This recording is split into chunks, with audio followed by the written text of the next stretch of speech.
And now something completely different. Good afternoon. I'm speaking to you live just outside. I like to think balding is just God's way of saying, now let's see you get laid. Is it true that if you don't use it, you lose it? What I'd really like to do is put the greatness of this man in perspective.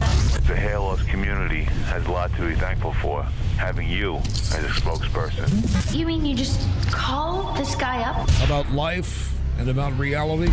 And now, America's #1 reality radio show for men. Live from Los Angeles, it's Spencer Kobren's The Bald Truth. Hey guys, welcome to the show. Actually, as you can probably tell, the show is not live from Los Angeles. It's live from my dad's apartment here on the Upper East Side of Manhattan, and I want to thank you for joining us. My regular guys who have been writing me and writing on the forum and complaining about missing the live broadcast, I apologize. Obviously, another family emergency, so we're going to do our best to, do a full 2 hours tonight. And if you hear a phone call or whatever it is, I'm going to have to take that phone call because my dad is still, unfortunately, in the hospital. But let me give out the phone number. It's a special phone number for tonight's broadcast, 718-717-2200. That's 718-717-2200. And if I could read this correctly, I think the Skype is GFQ Live. Is that it? Hotline. See, I can't see. I don't have my glasses on.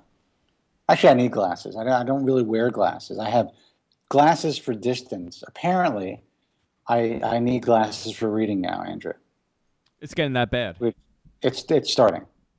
It's definitely. So the sound is okay. Everything's fine. You sound great. All right, good. Well, listen, guys. Sorry. Thanks for your patience and thanks for your well wishes. A lot of you guys took the time to write me.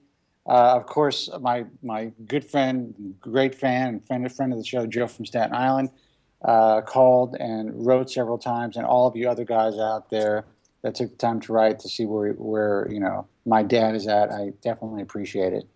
Again, the phone number is 718-717-2200. For those of you tuning in for the first time, look, this is the Hair Loss Show. Self-help radio for guys, and unfortunately for girls who get it. You have to realize that 2/3 of you, as guys, by the age of 35, will suffer with some degree of hair loss. 40% of hair loss sufferers are women. This is a silent epidemic of biblical proportions that affects just about every household in America. And the reason I've been on the air for 14 years is because 200,000 of us wake up every day realizing for the first time that we're losing our hair. And we're trying to figure out what to do, where to turn. And sadly, people are still just, now with the internet, they're just, Googling their searches and finding the first index search that comes up and buying some BS product or service. When the truth of the matter is, in this huge industry, in this $3.5 billion a year industry, 99% of the products just don't work. Complete bullshit. Not much has changed. What has changed is that we have 2 FDA-approved products that we know work for hair loss for a large majority of the guys that give it a shot. There are some treatments that are coming down the pike. There are some decent treatments that seem to be working for women dealing with androgenetic alopecia to some degree. There are a handful of hair transplant surgeons doing great work, but that's it. You got to realize that really is all we have.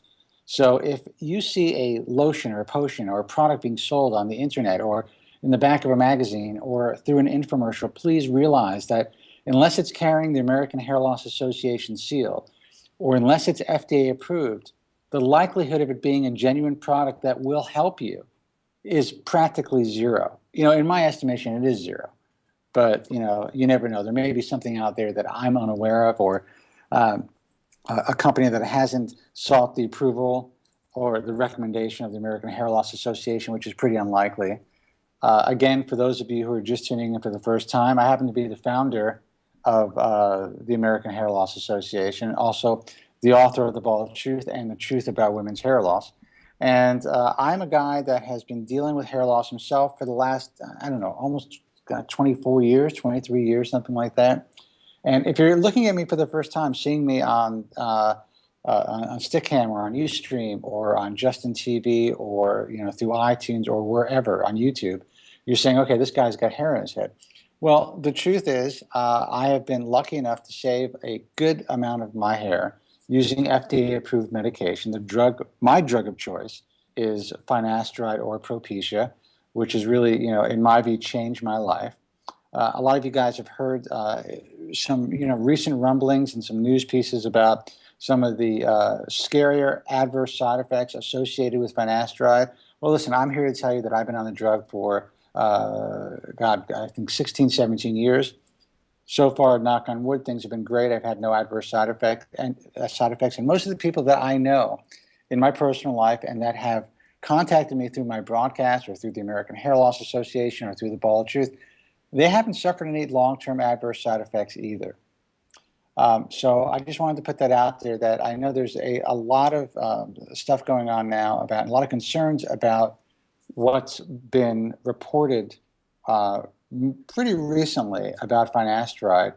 I'm not saying that it's not necessarily factual, and I'm sure there are some guys out there that truly are suffering with these side effects. But at this point, we don't know what the causal effects are, so I don't want any panic out there. And again, the reason I'm bringing this up again is that since the Men's Health article came out about post-finasteride syndrome a couple of weeks ago, we've been inundated with emails and phone calls, and I've been getting Skyped, and people are trying to get in touch with me any way they can to find out whether or not they are making a mistake by taking this drug. All I can tell you is this: I've been on it for years. There are thousands, millions of guys who have been taking this either for prostate enlargement or for hair loss for years, who have no known long-term adverse side effects. And to me, if it ain't broke, don't fix it. If you're doing well on the drug, there's no need to panic, and then and stop taking it, especially if you're benefiting from it. So my best advice is to speak to your doctor about it. But on a personal note, I'm not stopping the drug. I'm very satisfied with it. I've been on it for a long time. And in my estimation, as a layman, and again, I'm not a physician, it's still one of the safest drugs prescribed. And I think most doctors would agree with me. Phone number 718-717-2200. Sorry about that tangent, but I got to tell you, I mean, it's still, the emails just are, we're flooded with them. And what's been going on the internet has been, pretty intense with this drug. And I think that while it's important this information is out there, I still believe that there might be in my view, there is a significant overreaction to what's going on. Let's take a phone call. I know Joe from Staten Island is holding on, and we'll take your phone calls after we say hi to Joe. Joe, you there? Hello? Hey. As Hey, hell of sufferer is tough enough. But 2 weeks without the Ball Truth, man, it totally immobilized me and millions of your listeners, man. Without you, man, I don't think life is worth living. That's all I have to say. What do you... I'll be right back. I'm coming. Joe from Staten Island. Excuse me. I'm coming. Would you like me to reiterate it? Have you heard it? Excuse me. Joe from Staten Island. Joe, I appreciate the kind words. What does a guy say to that? I mean, it's. Don't you think that's a little over the top? But it's true, man. Hello? To say that life is not worth living if you can't see the ball of truth for a couple of weeks? Come on. Well, I know the reasons why, man. Of course, your father, and I suspected that. We've been communicating, as you know. But right. It's just like, it really, I feel for you on a personal level, what you're going through with your father. You're a good son, and you're really a wonderful person. Man. Well, I appreciate it. Tell my father that. Convince my father of me being a good son. Holy cow, Joe. I can tell you some stories of the crap that I've been through the last 2 weeks.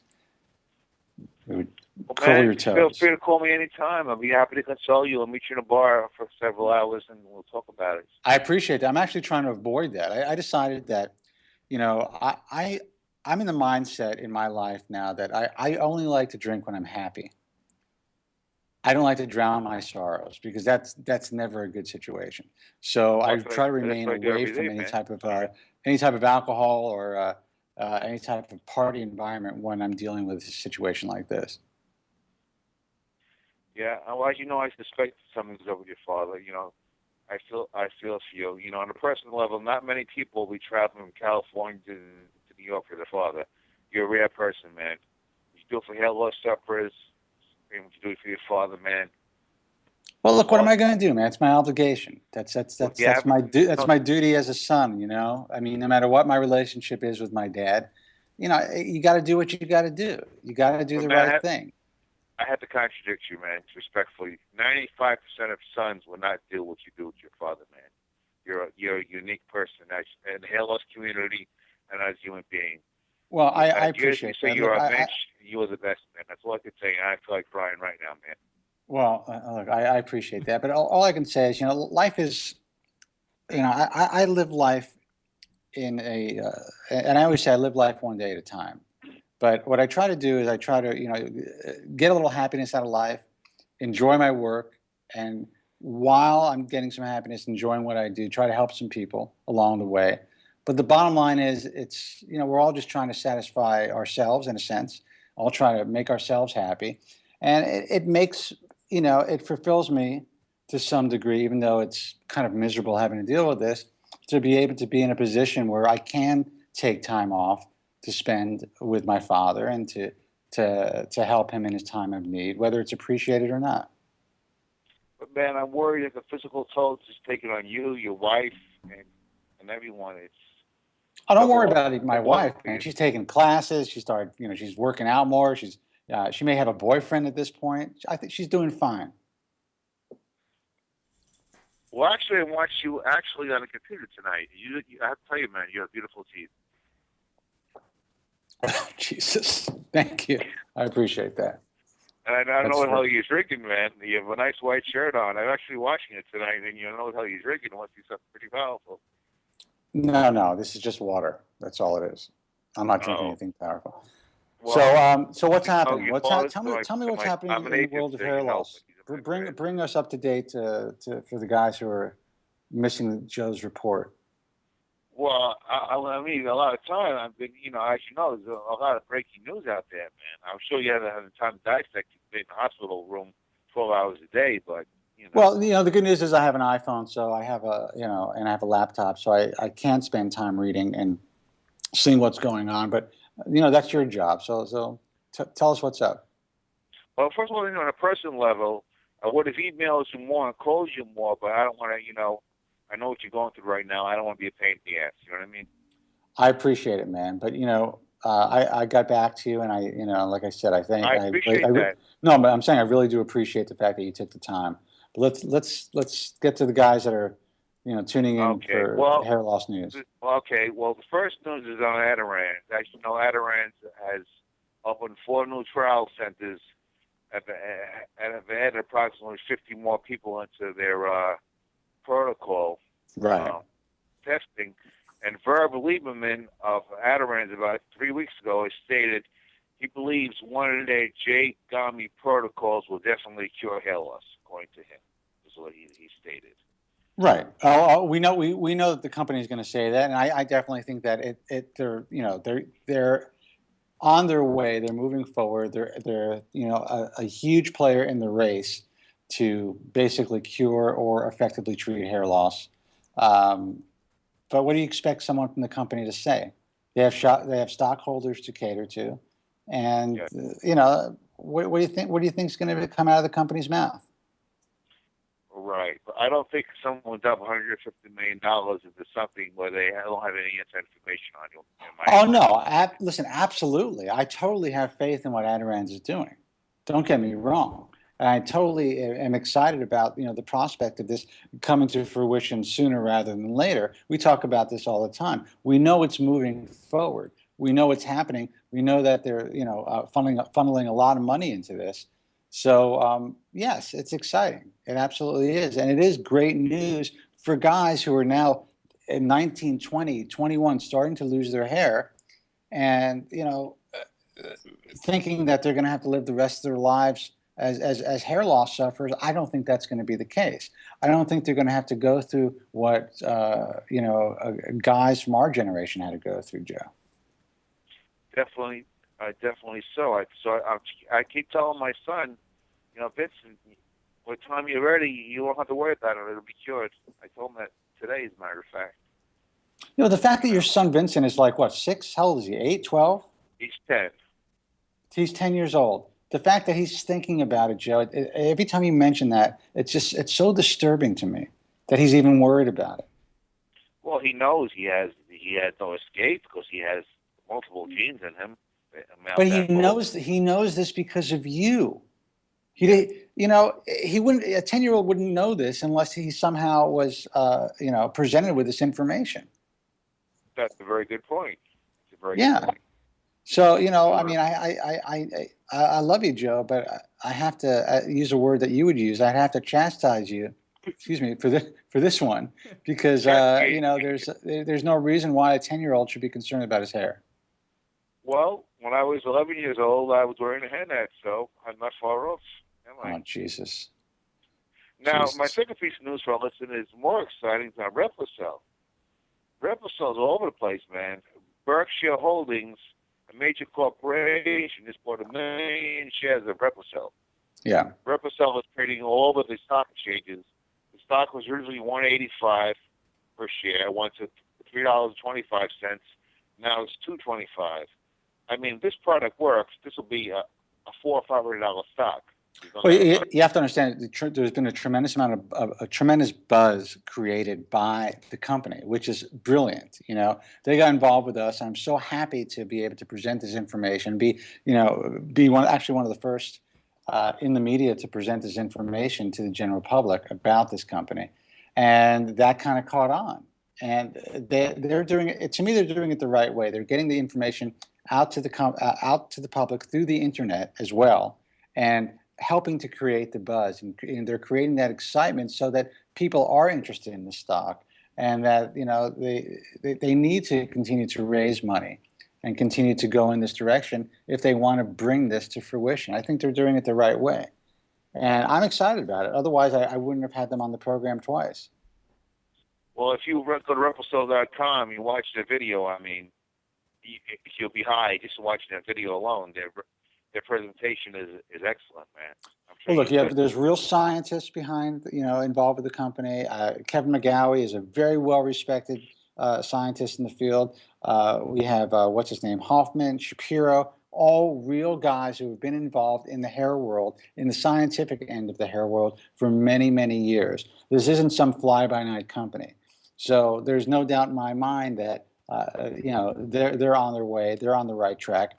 And look, competition is good. It puts fire under everyone's ass to get to the finish line, and to hopefully get us to a point where I don't have to do this goddamn show anymore.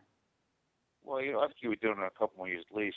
Now, my final bit of reporting is on Aderan Corporation. Hello? Let's do it. You hear me? Yeah.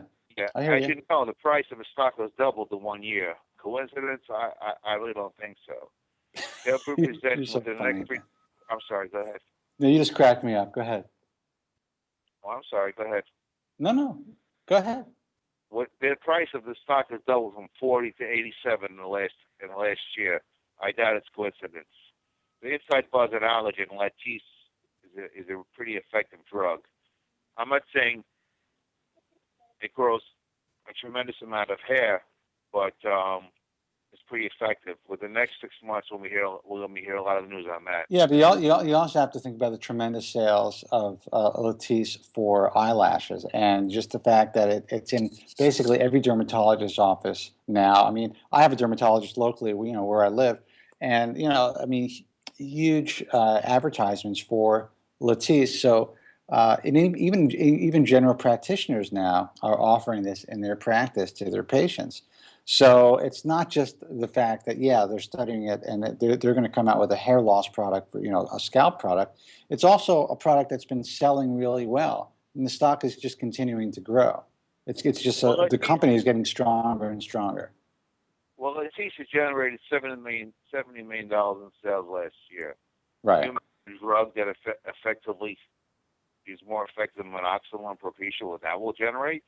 No, absolutely. I don't know if it's going to be more effective than Propecia, but I think it's going to fill a niche for all the guys that are just terrified to use Propecia. Which honestly, again, a lot of people, my detractors, are going to think that this is not the best thing in the world to say. But I think that hair loss sufferers are doing themselves a great disservice by not giving finasteride a shot, especially if they're healthy men to begin with, and they go through the proper protocol and get an actual prescription from their physician. So many people are so scared to use this drug now that, in my view, they're just wasting precious time. And most of the guys that try this drug benefit from it to some degree. So, but you're right. It's going to fill. I'm cutting you off. I'm sorry. It's going to fill a niche for those who are afraid to use finasteride. It's really like the perfect crime, because now finasteride is getting such a bad rap. So many people are so scared to use it. This drug is going to come out. It's going to, again, basically be a third option for hair loss sufferers. And it's going to be an option for those who would never take the drug finasteride. So it's going to sell well, even if it's only marginally more effective than Rogaine. It's going to be a blockbuster drug. No doubt about that. Well, like you keep saying, a lot of people are afraid to take Propecia. But say Propecia was a drug that turned Norwood 1 into a Norwood 7. I'm sure many more people will be taking it and not worry about any potential side effects. Do you agree with that scenario? Well, I agree. I agree that if it was that effective, more people would take that chance, the chance of taking it.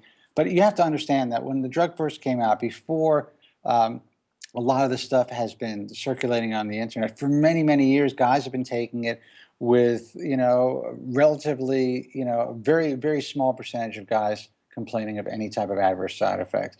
And the drug has been working well. Look, listen, there's guys who are Norwood 3s that not only have halted the progression, but have, gone and reversed the process. Now they're Norwood 2s, and they've been holding on to that for many years. I myself have been taking 5 milligrams intermittent therapy, for 15, 16 years. And there's no doubt in my mind that I would not be in the position that I am today if it wasn't for that drug. And I don't mean my position in life. I mean my position as far as being able to maintain a decent-looking head of hair. I started losing my hair at 21 years old. So there's no doubt that this has been a life-changing product for me, as it is for so many people. Right. Like in my opinion, I've taken Propecia for 3 years. I had no side effects except for perpetual erections, I guess should say. It was an aphrodisiac. It didn't do a damn thing for my hair, but I don't believe Propecia does have any side effects other than that's not true. That would be irresponsible for me to say, and that's not the truth. It does have side effects, and there's documented side effects. And now there are these people that are coming out who believe that they have permanent, long-term adverse sexual side effects. And you know what? Whether they just believe it and it's happening, or whether there's some sort of a physiological phenomenon that we just don't understand that happens to a small subset of people, it's real. That makes it real no matter what, because it's happening to people and people are suffering. So to say there's no side effects from Propecia would be irresponsible. But I do believe it's in a very people who suffer from the side effects are a very small percentage of finasteride users. And I think that a lot of this has been overblown. And that's not a popular statement, and that's not a popular stance to take. But, that's what I believe. Anyway, Joe, we're going to take another phone call, all right, man? Something quick. Anyone who's in that mindset about Propecia better not take an aspirin, because if you read the side effects, an aspirin can kill you. Well, and that's a good point, but most people don't think about that. I talk about this all the time. A drug like cimetidine or Tagamet, that is an over-the-counter, stomach medication. I mean, about 25% of the users who use that drug, men who use that drug, will suffer with adverse sexual side effects, including impotence, according to the PDR. Women who are on birth control, they complain of lowered libido themselves. They don't have to perform like men, but they have less desire for sex. They have lower libido. And there is a subset of women who believe that even after getting off birth control, never regained their sexual prowess, so to speak, or their enjoyment for sex. And that's really not talked about. Yet millions upon millions of women are being prescribed birth control like it's candy. So, I guess there's risks with everything. Phone number 718-717-2200. Let's take another phone call. Hey, you're on the air. Hey, Spencer. Hey, Johnny, man, what's happening, bro? Hey, Johnny. Good. Hey, Joe from Staten Island, my hair loss brother from another mother. Spencer, first of all, my wife and I would like to offer our thoughts and prayers to you and your father, because we both know what you're going through. Her father's convalescing in a nursing home trying to get therapy, but I have a feeling that's where he's going to be staying. So my thoughts and prayers go to both you and your father. It's a tough thing. How did your wife deal with making that transition? Well, her mother's still alive and her brother, so it was a family decision. Her father has Parkinson's and he's got the early stages of dementia. So it was one that it was tough, but they took him there for therapy, tried to strengthen his legs, try to get some mobility back. But he's 81 years old, and it's tough. It's tough all the way around. Being the holidays, hopefully maybe he'll be able to come home for a few days. But I think it's going to be something that he may have to stay there for maybe the duration. I hope not, but. Now, what is the facility like? Is it some place that the family feels comfortable with, or because that's the thing, you never know. You're in these places and everything seems okay, but you never know what happens at night. You never know what happens when you're not around. How does your wife feel about that? Well, my wife actually, she's a nurse in a nursing home. He's not in the one that she works at, but that's great. She's aware of the staffing issues that every corporation goes through, even nursing facilities. They're trying to get the most bang for their buck. So she knows that she has to stay on top of the family or the staff as far as getting things done, because if you don't, the old adage, the squeaky wheel gets the most grease, and I'm sure you're going through that where you're at in New York. That there's certain things that's not being looked at for your dad because. It's being overlooked, and you've got to remind the staff, hey, he needs this or he needs that. Yeah, we could do a whole show about this, but sadly, I'm the only one left. So it ends up being on my shoulders, and it's just something that it's life, man. It's something you have to deal with in life. I understand. It's not easy. We're fortunate that she's got a brother and a sister-in-law. And her mother, who's still able to get around, and they can spread some of the responsibility around. But I do know what you're going through, and it's tough. Especially to have it fall on one's shoulders, and you have no one else there. But Johnny, more importantly, how's the hair look on the feed tonight? All right. Well, first of all, man, I'm going to tell you, your hair looks outstanding. The sculpture looks. I don't know where you say you've got a hair loss problem, because, man, I would kill to have that. It's stunning.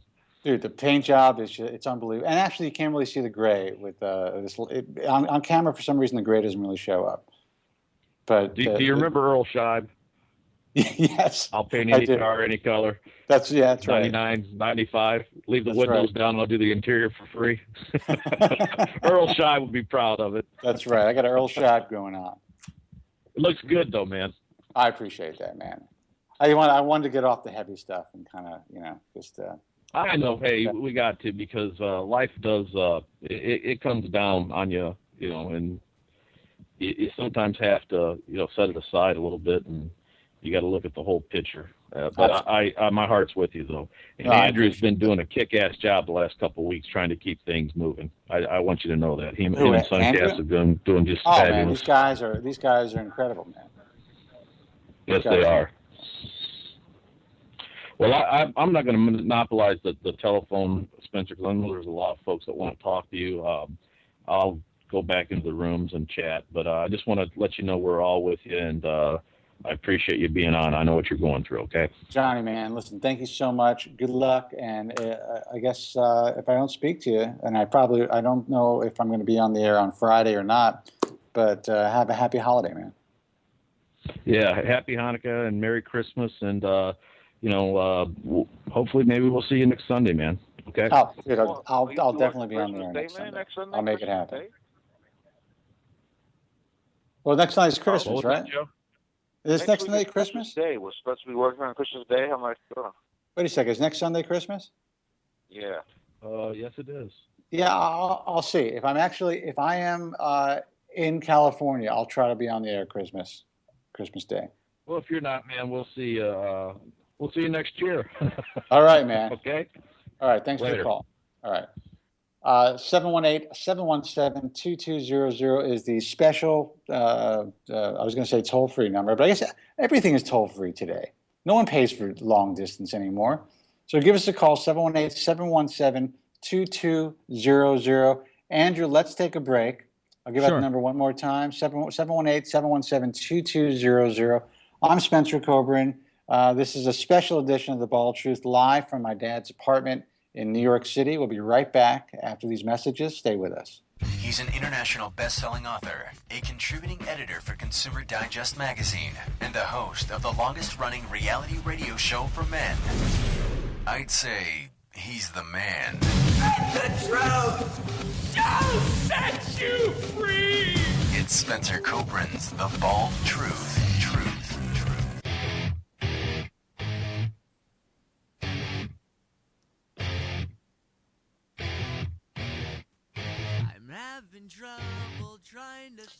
Hey guys, welcome back. 718-717-2200 is the phone number, 718-717-2200. And of course, you can Skype us at GFQ Hotline as well. This is a special The Ball of Truth, live from my dad's apartment in New York City. So obviously you see that I'm out in my studio. I've been in New York for 2 weeks. My dad's having issues again. So, I mean, who knows how long I'm going to be here. But wanted to make sure that I got a program out to you guys. Lots of emails, lots of well wishes, and lots of people who are just pissed that I didn't do the show for the last 2 weeks. So I apologize, but here I am. If you have any questions, concerns about your hair loss, please feel free to call us at 718-717-2200. Lots of interesting interaction on Bald Truth Talk message forums these last couple of weeks. And, you know, it seems, and I could be wrong, but I don't think that I am. It seems that the forum users are becoming younger and younger. I mean, like 14-year-old kids, 15-year-old kids, 17-year-old kids who are noticing the initial onset of hair loss, and they're panicking. And look, it's understandable to panic. I mean, I panicked, and I still panic sometimes. You know, I've been dealing with this for such a long time that I think that, you know, sometimes you think you're safe, and then all of a sudden I'm like, you know, I take a closer look at the back of my head or whatever it is, or I see myself in a, I've been in New York for the last couple of weeks, so I see myself in like a security cam, monitor, and I'm like, wait a second, is that me? You know, it looks a little thinner on top. It still gets me. No matter how long you're dealing with hair loss, it still affects you to some degree. Now you kind of get used to it. You kind of learn how to deal with it. You know, I became, you know, the Harry Houdini of the comb over the years, and that's how I live my life. But, you know, it always hurts. So for all you young guys who are just starting out, who are contacting us, or going on Bald Truth Talk, who are trying to get information for the first time, they're going through the initial throes of hair loss, please understand you're not alone. We are here to guide you in a safe direction. We are not here to sell you anything. And, frankly, my advice to most young guys is if you can deal with it, just move on with your life. But I wasn't equipped to deal with it. I wasn't one of those guys. And you know what? There's a reason it's a $3.5 billion a year industry. And the reason is that most of us are not equipped to deal with hair loss. We want to feel comfortable in our own skin. And, for a lot of young guys, this is really the first major event of this kind to happen to them, as far as, any type of cosmetic or health-related issue. Now, a lot of people are going to argue that hair loss isn't a health-related issue, but the truth of the matter is it affects our quality of life. And if you're 14 years old, just going into high school, dealing with a receding hairline, that's a big deal. It's a big deal. It's going to affect the quality of your life. And to say that it doesn't, to try to diminish that in some way, to try to tell some guy or some kid to man up that it's not cancer, and we know that it's not necessarily palatable to guys who are going through the initial throes of hair loss, and it's certainly not palatable to the women, the millions of women who suffer with common androgenetic alopecia. Don't get a lot of callers to the show, a lot of women callers to the program, but I want you to know that the program's for you as well. One of the books that I've had published, this was 10 years ago, was The Truth About Women's Hair Loss.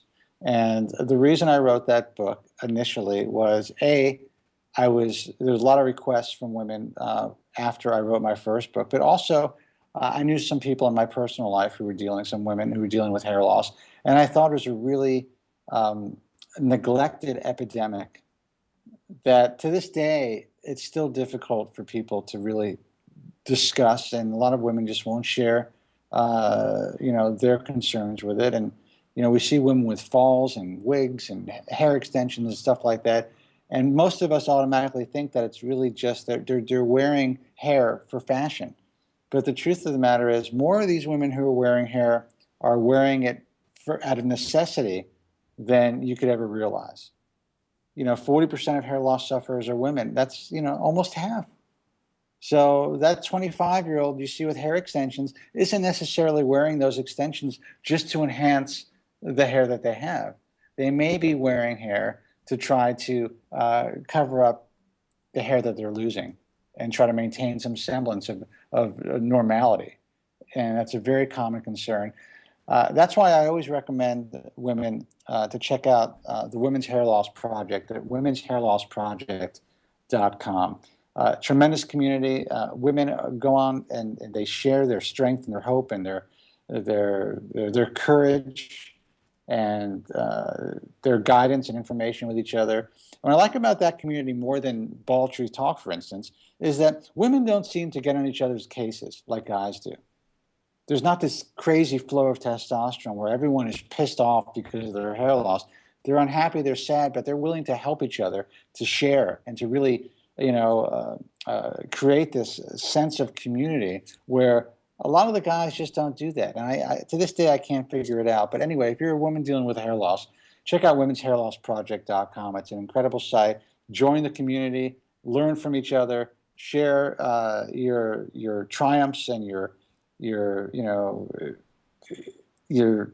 concerns, ask questions, and there's also some experts on there that have been kind enough to answer questions for women as well. That's womenshairlossproject.com.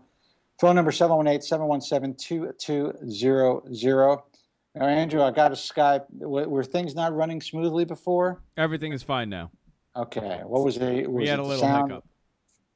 I had a couple of hiccups? We had here.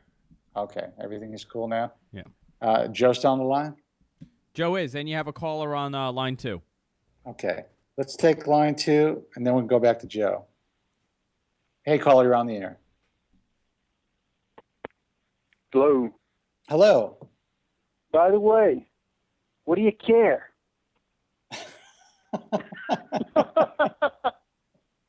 What's happening, George? By the way, what do you care? It just never gets old, man. It never loses its magic, does it? It never does. Hey, listen, I know that you called and left me a personal message, and I'm sorry that I... Don't sweat it, dude. I figured something was going on with your dad, man. I'm just sorry to hear that. Is he okay? I came in after I've been having issues getting connected, man. By the way, thank you to Andrew Zarian for running the show. My internet's frigged up again. I'm having to feed it next door from my dad through a sketchy wireless connection with a cheap Netgear router, and it's going out the window of his house, coming in the window of my bedroom next door, and it's like, you're frozen, man. You're frozen looking at me looking like a chipmunk with your mouth open and your teeth sticking out. That's good. And yeah, and the damn thing's frozen, so I'm just looking at you with your mouth open like you kind of look like you're like you've just I don't know, like you're kind of semi in a fugue state or in shock or something, and your mouth's open, and it's kind of funny. You're staring at me that way right now, frozen in time. But I don't worry about it, man. Is your dad back in the hospital? I missed the very beginning because of the issues with the connection. Is he? Yes, my dad is back in the hospital. Hopefully, we'll try to get him out tomorrow. He was actually admitted twice in the last 2.5 weeks. So I had gotten him out, and then we had to rush him back, and it's been pretty harrowing, if that's the right word to say the least. And plus, my dad is, as you know, is not a guy with the best attitude in the world. So I'm very sorry. Everything becomes that much more difficult. Health issues, and B, for your stress. And I know this is very stressful on you. Hopping from coast to coast is just, and trying to run your life and your business and all that. And thank God you have a loving, caring partner who is, sensitive to that and supportive and not giving you a lot of crap about it. Well, me and Spencer have been together for a long time, so when you're together for this long, you end up doing things like this. Yeah, Andrew does a lot for me. Well, Andrew, thanks a lot for supporting Spencer over there on the right coast. As he hops back and forth from the left to the right coast. And hello to my friend, Mr. Joe from Staten Island. I see Johny there, and yes, I hadn't talked to you guys in a while, man. I've just I've been down the last several days. Maybe it won't freeze as much. Why don't we try that? What's that? How's that? There we go. Is that better? Yeah. Can you hear me, man? You're breaking up. Yeah, I can hear you. I just told Andrew to not to send me the feed, and that maybe that would stop my feed from freezing up for everybody. So hopefully the chipmunk, frozen chipmunk thing is going for you. Yeah, now you're frozen, but it's a different pose. You look very. I don't know. You keep moving, kind of like claymation. Good. Oh Jesus. Baby. What is that about Johny saying I live in an in-law suite? No, dude, I live in a house, man, just next door to my dad. But anyway, I just getting over the crud, man. I caught the crud. My dad goes to Walmart and picks up the crud in that human petri dish they call Walmart. Yeah. And he comes home and spreads it around everyone in the family. So everyone's been sick, both parents, sister, everyone's been sick. And I'm just getting over that, man, trying to get back on my feet. I had fever for 2 or 3 days, and just now trying to get back on track with things. And now what's it like? You're a guy. We're close in age, and you live close, basically right across from your parents. What is that like? What is your day-to-day life dealing with that like? It's the older they get, the more stressful it gets, because it's not that it's stressful doing a few things that I do for them. It's just that trying to deal with people that are. It's not that they're senile. It's just that my mom was never someone that was easy to deal with in the first place. Right. My mom was. I know it was just. And Andrew had trouble dealing with his mom. I have trouble dealing with my mom. It's just. It's always been that way. And the older they get, man, everybody in the family wants me to do this, that, and the other thing, particularly related to technological issues and other things. But yet, you just can't communicate with them. You can't explain things. They ask you to do things, and then I'm sure this is familiar to a lot of your listeners and to you yourself. They ask you to do things, and then when you get in there to take care of it, they obstruct what you're doing. Well, yeah, that's happened my entire life, though, with everything. Exactly. So. I mean, they ask you to do it. You try to go in and do it in the most logical, orderly, sensible, rational way. I go in and I do research, then I take care of business, and I make sure it's done right the first time. But it always involves asking a few questions, which they then give you attitude when you ask a question. They ask you to do something, then they give you a lot of shit when you try to figure out, what the deal, what the facts are, so you can do it effectively. Then they give you a lot of shit. You know what I noticed, and I kind of look at it this way. Well, this has always been my biggest question. How do these people ever get along in life? Exactly. That's what I ask myself, How do they ever make a living? How do they ever, even consider having children? I think about that all the time. That's the way I feel about it, man. Say that again? That's exactly how I feel about it. I mean, I look at my mom and I'm like, A, she never had any business being a mom in the first place, and B, how the hell did she function when she was out there, and didn't have a husband and children and all, helping her out with stuff? How the hell did she function and before she got married? I don't know. Simpler times, George. It was simpler times.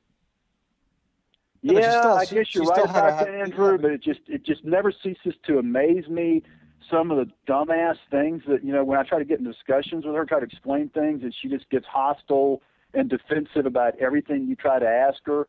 You try to they ask you to do something, you try to ask them a few basic questions to get the information you need to take care of business, and they want to pick a fucking fight. Dude, I'm sure all this sounds familiar. I don't care how bad you think you have it. I don't care how bad you think you've had it over the years. I would trade in a second. I guarantee you. And you know what? If you knew what I knew, you would say, Spence, you win. No, I'm sure that your situation is probably worse. The things you told me about, your dad calling you and your brother to the bedside, and take care of your mother after I'm gone. I mean, saying that to like 7, 8-year-old kids. I mean, that shit would have to fuck kids' heads up really bad. Today he told me he wants to jump out the window. He's told you what? Today he told me he wants to jump out the window. Oh my God. Oh.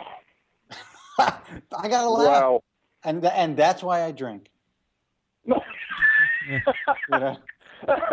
are you having a special Christmas drinking chat show for your Gentile buddies tonight? I mean, are we having a drinking chat, eggnog and Southern Comfort show? But actually, if I am back in LA on Sunday, I'm really hoping that I am. I'm going to go on the air because, listen, everyone's drunk by the end of the night anyway. They're going to want to do something. And I will be drinking on the air at Christmas Eve if I'm home, and hopefully Andrew will join me. Hey, you just I'll saved make me. you a deal, man. I will go to the Fresh Market and get some of that. I do it once a year at holiday time. I'll get some of that made from scratch eggnog, and I'll actually put some whiskey and some eggnog and drink with you, man. How about that? I'll do it. All right, that's a promise. If I make it home, and I get to that studio, and the home that I miss so much, and the beautiful wife that I miss so much, I'm going to be loaded next Sunday night. Loaded. Absolutely loaded. Are you actually going to do a show on Christmas night? I'll do it, sure. If I'm home, if I'm not here, I'll do a show on Christmas Eve. It actually is Christmas night. Yeah, I'll do a show on Christmas night. So listen, we're going to take a phone call, George. We'll keep you on hold. All right? Is that cool? We'll and then we'll pick you guys up in a sec. Andrew said we have another call that's waiting, so We lost it. All right, then we won't take it. We won't take it. So what, George? So tell me, what's been going on in your life the last couple of weeks besides the fact that you've been sick? How's the hair situation? The hair situation, I was kind of having I was kind of commiserating with you a few minutes ago. It's really weird about the hair thing. By the way, I had a quick question, and I'm glad you brought that up because I had a question I was going to ask you. That's a question I left on your home answer machine. It was weird because one time I left a message and it was your voice on the answer machine. The next time I left it, it was Yvette's voice on the answer machine. So I knew somebody had changed the outgoing message. No, what probably happened was we have a voicemail. So there's two voicemails. There's the voicemail that comes in if you're not on the phone and it picks up, and then if you're on the phone, it clicks over automatically to another voicemail. Okay, well, I had a question and a comment. A comment and a question. The comment was like you some days I look in the mirror and I say, damn, the hair is looking really thick, And the last time whenever I go get my hair cut, I always get my stylist, like every 3 weeks I get a cut. I get him to look at it and tell me, how is it looking? Does it look like it's, since he's seeing it in like 3 weeks apart every time, 3 or 4 weeks apart, I get him to look at it and say, take a hard look, while it's wet, and tell me if it looks like it's getting thicker or thinner or staying the same. Right. Because he's like getting a 3 week progression snapshot. And I don't know if the guy is bullshitting me or what. He keeps saying, man, it looks like it's actually getting a little thicker. And I'm like, well, maybe it's because I'm getting a little better control over the stress in my life. Yeah, Yvette says that to me all the time, but it has nothing to do with my hair, so I know she's bullshitting me. Yeah, well, I get thinking maybe bullshitting me too. I don't know, but again, anyway, another joke right over your head. Go ahead, George. Sorry. That was a penis joke. Our connection's still a little bit. The voice quality is sometimes a little dodgy. So I may not be completely getting everything that you're saying, but I apologize for that. But anyway, long story short, some days I think it's looking really, like it's getting better. And some days I look at it, I'm like, damn, it looks like I'm losing ground, and I don't know if there's really any change or if it's just mental masturbation, man. I have no idea. But what kind of freaks me out though is when you get out of the shower and your hair's wet, and you kind of semi-dry it just a little bit, but just enough where it's still clumped together. You stand with for those of us who have, the frontal loss, mine started as mid-frontal scalp thinning and then started moving backwards and forwards gradually.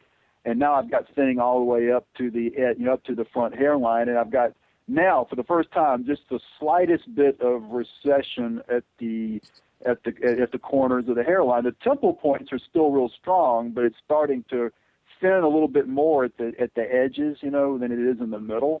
Yeah. And that's for the first time that started to happen, but it's still, the density is a lot. My stylist told me I have the best density for somebody that's been losing hair as long as I have. He's been tracking this now for over 20 years. You got to send me, and I obviously I will never send it to anybody. You got to send me a picture, or even if it's just from the forehead up. I got to see the mock-up. I got to see what you're doing. It just freaks me out though sometimes when I get out of the shower and I stand with my back to the mirror, and you get the hand mirror, and then you tilt your head backwards, and you're looking how thick it is in the back and how thick it is going up the back all the way up to the crown. And then when you tilt it back far enough where you can see the front of your scalp, the middle and in front of the scalp, and you can see that little horseshoe area there where it's thinning. Oh, really? I'm thinking, I think I noticed the first wrinkle on my butt cheek the other day. What do you think about that? You did what now? I think I noticed the first wrinkle on my butt cheek the other day. What do you think about that? How devastating is that? I resemble that remark. I'm serious. To me, it's just like when I first noticed my hair loss as a kid. It's kind of like what you're starting to see changes that are just. It's like you can't do anything about them, man. That's what bums me out about this whole aging process. We have to do an anti-aging show, George. What about the anti-aging show? What? We have to do an anti-aging show. Yeah, that's something I'm definitely looking forward to us doing one day. So yeah, you're right about all this, Spencer. I'm right there with you. I'm going through the same mental deals that you are, and here I am looking at the new year coming up, and in like 3 or 4 months I'm going to be 50 years old, and it's just like, I don't know, man. On the one hand, it kind of freaks me out a little bit. On the other hand, when I run into chicks that tell me I look like Edward Cullen, these girls in college, oh, you look like Edward Cullen from Twilight, oh, and I'm like, I don't have to be this guy's dad, and like, they don't seem to see that. Are you sure they're not saying you look like his grandfather? No, they're telling me I look like I'm just joking. It's just a joke. Yeah, I know, but I'm sorry. My brain's been a little cooked for 3 or 4 days and low fever, so I'm not, things aren't really registering on me the way they normally do because I'm a little impaired from several days of fever. But I'm actually taking your advice, man. You ask how things are going. I'm taking your advice. I'm moving on with business. Things are looking really great there. I'm moving on with business. I'm moving on with resolving life issues and bullshit. I've douched pain in the ass people out of my life. I'm partnering up with some really sharp business people. I'm moving forward. I'm resolving, medical issues, legal issues, business issues. I'm just going to move forward, get my shit together, and enjoy myself like you were talking about. And you should start drinking. I think you need to drink a little bit. Just even once a month. Have a couple of drinks. Loosen up. And I also went out a couple of weeks ago, man, and for the first time in 15 years, I bought a new gun. Wow, mazel tov. That's inspirational. Yeah, there was a shotgun on sale. I don't hunt anymore since I was like a teenager.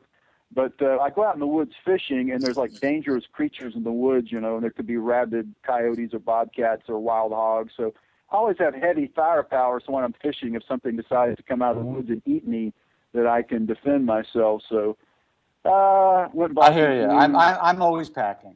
Not a gun, though. Hey, listen, we're going to take another call, George, so hold on. I got the 357 in the pocket, but I've also now got this new synthetic Remington model 887 Nitro Mag pump shotgun that you can put 3.5-inch magnums in, steel buckshot. So just got a new gun, and I'm going to go out and my friend's place and get a little clay bird thrower and shoot some clay birds and just. You probably have Ron Paul on your speed dial.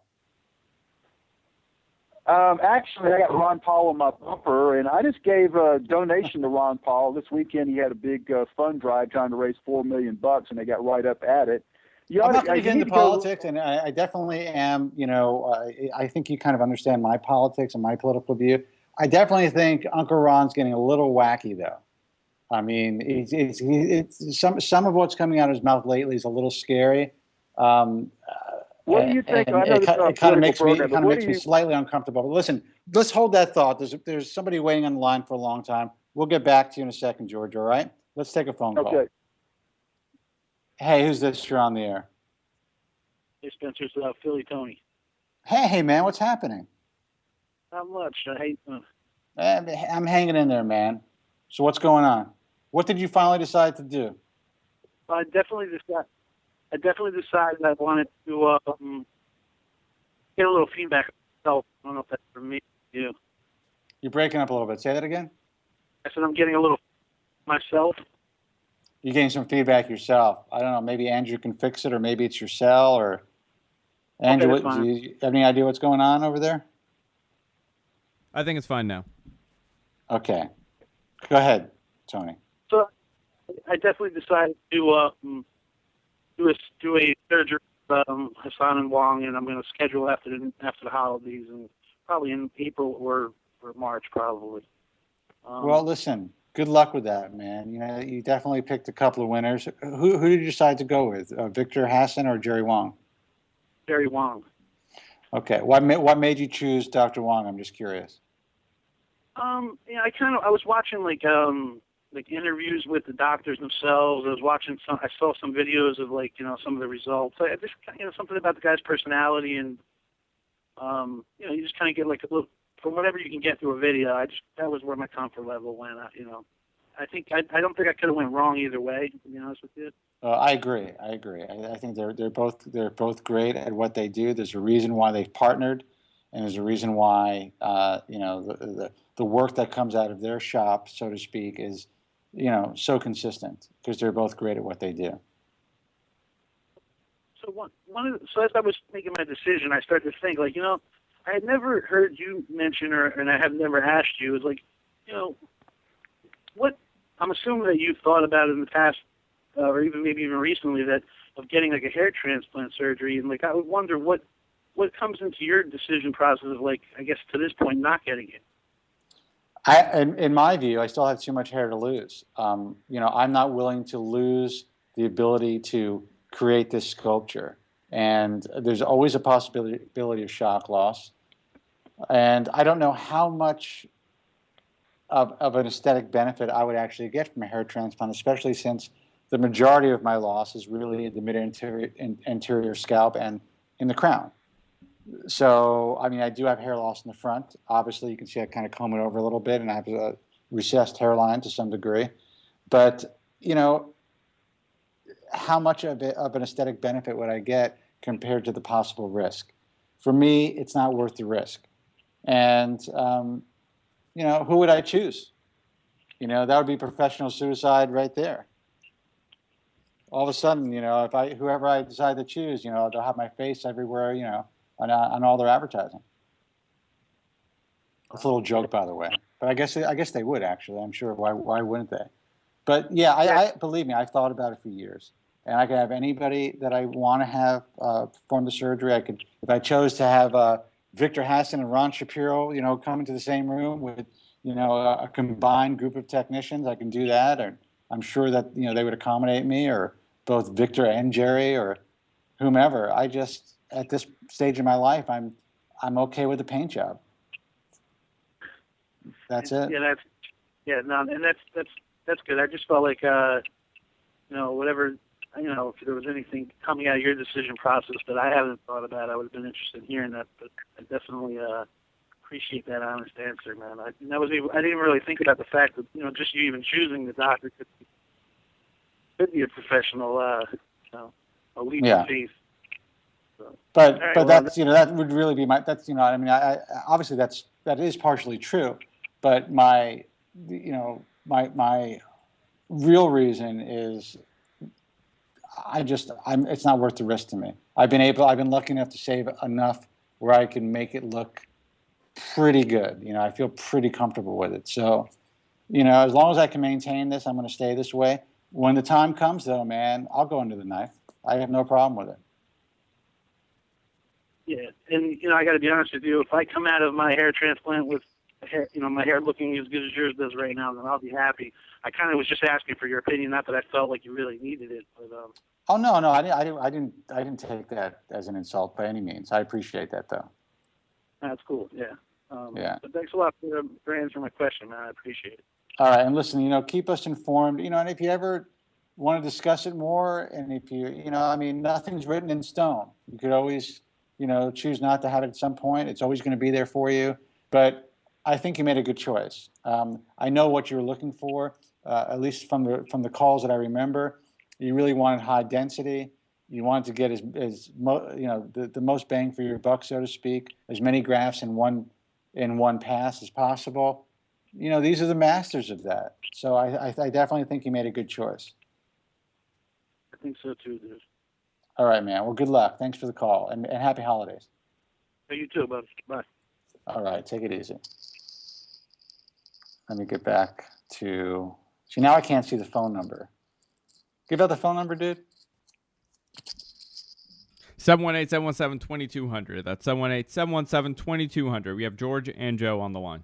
All right. So let's pop those guys up. Yeah, Joe, what's up? Spencer, I'm getting the impression from what I'm reading online and through my sources. Please give me an opinion on this. Is ACell a bust or what? Say that again? Is ACell, from what I'm hearing, is ACell not effective? Is it effective? Or we don't know yet. Oh, you're asking me if ACell is effective. Is it effective, not effective, or is the jury still out? I think that there has been some science, there has been some stuff that has shown that there's something to it. A lot of the guys that are experimenting with ACell are claiming that they're noticing more rapid graft growth. They're noticing better healing of the skin, of the tissue itself, where the skin is like less fibrotic. So that even though that, it's still bare skin when they're making that cut, instead of growing, fibrotic scar tissue, it seems to be growing back as softer, more pliable, less fibrotic skin, which in essence would make a second pass a lot easier if someone was having, 2 or 3 strip hair transplants. So to me, that's already a benefit. As far as seeing this tremendous growth and getting a lot of great results from hair plucking and ACell, I haven't really seen it yet. I was just sent some images from a doctor who I'm not going to mention that looked pretty promising. But at this point, I haven't seen enough evidence to say, you know what, this is the end-all, be-all. I think a lot of these doctors are still in the experimental stages using ACell or using any of this type of what are they called? PRP with ACell? Not TRP. Jesus, I'm losing my mind. It's called a matrix. What you know what I'm talking about, Joe? Extracellular matrix. Yeah. So I mean, whether it's ACell's extracellular matrix or whether it's extracellular matrix made from your own body, like Joe Greco does, I mean, there's some benefit there, but it doesn't seem to have the wow factor that we were hoping for a year ago. But we'll see. Yeah. The jury is still out. So, I mean, I don't want people to be too disappointed. I know you didn't have a great experience with it, Joe, but, you were also kind of forewarned. I've been quite devastated by that, but what else? Well, you were forewarned. You were told that, there's a chance that you're not going to see anything. What else is there? In my life, what else is there? Yeah, well, I'm sorry to hear that. Listen, we're going to take another phone call. Let's see who this is. Thank you. Hey, you're on the air. Who's this? Hey, is this me? Who's me? That's George. No, the other caller. Same line though. Other caller, you're on the air. Hey, Spencer. Hey, who's this, man? Hey, this is Vic from DC. Hey, Vic from DC. What's going on? Hey, just calling in. Give you some good wishes for you and your father. Oh, man, I appreciate that. And, I just have a couple questions. Hopefully, you could answer them. Sure. So before I get into my questions, I gotta give a shout out to Joe from Staten Island, because he puts a smile on my face every time I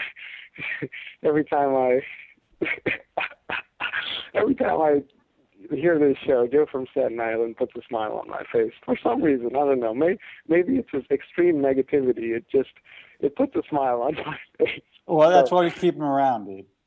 So Joe from Staten Island, I salute you. I think you're amazing. Okay. So now let me get to my questions. Basically, I think one of my main questions is I realize after reading a lot of what you say that one should be really careful and do their due diligence before they go in for a transplant. Correct. And my question is, do you know if someone's already in Norwood 5, does it even make sense? And they're not on any sort of alpha reductant inhibitor or anything like that. Basically, it's just something to shape the face, something like that. Well, I think that's a great question, and I always tell potential hair transplant patients that I think you should wait till you're at least a Norwood 3, because at that point, by the time you become a Norwood 3, by the time your hairline is recessed to that point, it really affects your appearance. You really see a significant change in your looks. So having the transplant, having that new hairline placed or replaced, really makes a significant difference. It's the guys that still have a lot of hair in the front that decide to undergo surgery a little prematurely, in my view, that may be disappointed with the results because they still remember what their hair used to look like.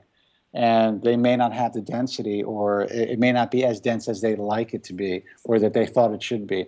A guy in your position, depending on your age, and first of all, let me ask you, how old are you? I'm 30. Okay. So you're Norwood 5 at 30. So you probably started losing your hair about 10 years ago? That's absolutely correct. Okay. And you've chosen not to take finasteride or Propecia? Well, the reason was, fortunately, I've never really had problems in the social arena. So it never really occurred to me that I need this to enhance my social life. But now it's coming to a point where it's not really about getting someone to like me, but it's more about just me trying to be more comfortable in my own skin. So Yes, that's pretty much the reason. I hear you. And I think it's interesting that, okay, you've been balding for 10 years, you waited and you didn't think that you needed it to, that you needed the hair to move on with your life and to become successful in life socially or professionally, I'm assuming. And that's a good place to be. Now you're just doing it, or you're considering it because you think it's time to do something for yourself, and you think that it might just, again, like you said, make you feel more comfortable in your own skin.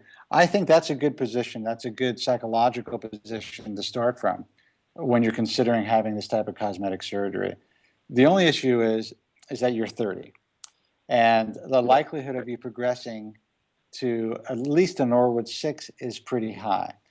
Would you be happy with just a hair transplant that kind of framed your face, that gave you a hairline to either comb back or kind of comb to the side, and maybe some density in the mid-anterior scalp, and with nothing in the back? Would you be comfortable in your own skin like that for the rest of your life? Or do you think you'd ever be comfortable shaving your head or just close cropping it to the point where, that's it. This is how I am, and I'm just going to move on?